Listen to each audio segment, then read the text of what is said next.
Aha, mukadde. Wanji. Ndaba wanene eddagala lyendaba. Naye mbadde nsaba olitunnyonnyoleko abantu abaliyo balitegeere. Eddagala lino tuliyita Mikiisa Esangwa. Mikiisa Esangwa. Mikiisa Esangwa. Twalikozesanga nnyo mu kyogero. Ekiweebwa omwana ng'awezezza emyaka 14, 15 awe. Okutandika okufuna emikisa emirungi. Kati atandise obuvubuka. Obuvubuka tetuliwa nnyo baana bato. Kale siriyandibadde ebitwataddeko mu kyogero naye nga twagala nnyo omwana waddiza omukono emabega. N'omuwa Mikiisa Esangwa. Etandika ne Mikiisa Esangwa, Nabbugira, Kayaayana, okufunaafunanga ku Mikiisa. Nti mu bukulu bwe aleme kubeera ng'abonaabona. Abenga emikisa, abeko n'emikisa. N'okufuna omusajja omulungi. Ali gye emikisa. Era buli muntu omwana we w'obuwala amwagaliza emikisa kikaana bugaanyi. Ate omulenzi. Omulenzi tumuwa nnyo eddagala erimutandikira mu myaka 18. Okudda waggulu. Naye tumuwaayo ne ku Namirembe. N'anaabako ku kyogo ekitono tumuteeramu diteere. Kubanga naye asaana abe n'emirembe. Lina abaana abalenzi tebalinaaba. Tuli mwana azanga muto. Baby. Nga baby omuteeramuko. Okay. N'abaako omukisa. Olwaki olwaleero abaana baffe tukaayana nti baana baffe bandifunye basaponsa. Omwana tewamuwa ku mikisa. Ate abazadde b'ennaku zino tebanaaza baana ddagala. Majaani. Babanaaza majaani. Bannyonnyole ku majaani ago nsiiba nga bagamba naye tebawulira. Abakyala. Nga mbasibirira entanda ennungi. Twandizeeyo nga bajjajjaffe bwe baali. Kuba bajjajjaffe bakozesanga ddagala lyaffe Gganda. Abaana baabwe ne baba n'emikisa. Naye omwana bw'omunogera amajaani nawe wulya majaani. Amajaani kigambo kiwulire majaani. Kati ebintu byonna byagenda okulabira majaani. Omwana akula majaani. Wadde abantu babagamba nti gawonya ki eddagala naye ffe mu buzaalirano obwaliwo Nazzikuno nga kati bwe tulaba ensi. Omuntu teyandinaabye majaani.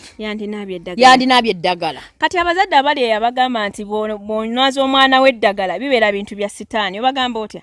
Nze olwaleero sinza kuddira ddagala Katonda lye yameza. Ne ndigamba nti lya sitaani. Kuba nze Nakabuye sina lye nali mmezeza ne ndituuma linnya. Era nange nabikola ki? Nalisangawo. Era nakula nze Nakabuye ndinaabye. Naye ate siri mu sitaani.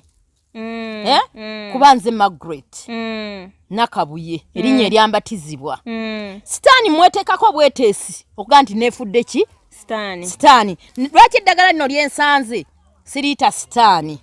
Mbadde ndisanga nga bwe nasanga muwogo. Ng'omuti gwa muwogo gwo bagusimba ne manya nti oyo ani? Mawogo. Nali neddagala bwe nzaalibwa jjajjange nendisanga mu lusuku nangamba lino baliyita bwe batye. Nalino baliyita bwe batye. Nange ne mubuuza lyali liwonya kirikola kinannyinnyonnyola tekitegeeza nti ntaddemu sitaani. Ye sitaani alina obuyinza obumeza eddagala? Talirina. Ffe tubituumye nti kino kya sitaani. Gw'okifuula sitaani. Ekintu kyonna ky'okola eddagala oba olinaaba gw'okifuula okubeera ekya sitaani. Naye Katonda muno mwayisiriza emikisa okulabika nga otereera. Lwaki Katonda teyatonda nsi nga temuli muddo? Ng'ensi endala ziri we tuziraba. Ensi endala temuli wadde akaddo tebasobola ddonna abakalagala. Owulira kati olwaleero maama nze nkusibirira entanda ennungi gwali olubuto oba maama omulungi ali mu kisenge nkifuna eddagala ly'owulidde nga basenga balitunda nga basenga bali kunnyonnyodde eddungi olikozese buli lw'otalinaaba ku ddagala emikisa gyo giba miki? Giba gikendeera. Omukyala tanaaba mazzi makalu bagambe.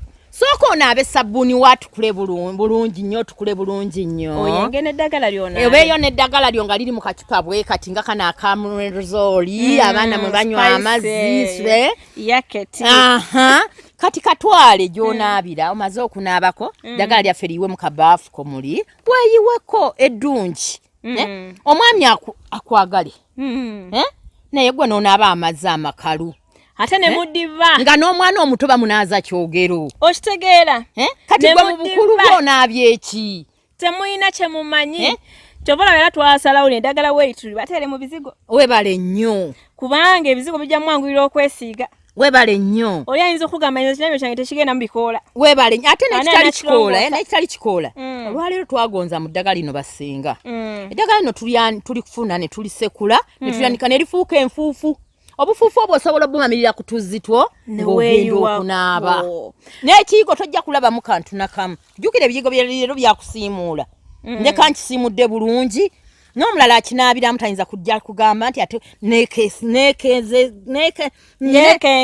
nekengedde kiki ekiri mu kiyigo gundi yotayagala ku ndoga nedda ate bajjajjaffe baatuteerawo ekintu ekyangu ekyaffe ekiganda ekyo ke kasengejjako eddagala gwe yenga eddagala lyo funa ekyangwe tulula bulungi ebisyafuyo bisire mu kiveera tusula eri ku kasasiro naabe eddagala lyo naye abakyala bannange mutuswaza munaabeeko ku ddagala bannange mufune omukwano omulungi eri babbaffe kyobola babadibye babakubye emiggo mu bufumbo babakoze buli kimu babagobye ku mirimu naye nga kuwakanya bintu ntuwe bityo keera ku makyafu n'olweza lwo lunaabe n'abaana mirembewo genda ku mirimu okolere Mikiisa gyo nga kikwanguyira folayo twaze eno nga tumanyi tetunaasanga omukadde ono naye tumusanze kitegeeza emikisa gye tulina gigenda gitusinkanya abantu kubanga babananza ku Mikiisa Esangwa okitegeera kati naffe tukoze eki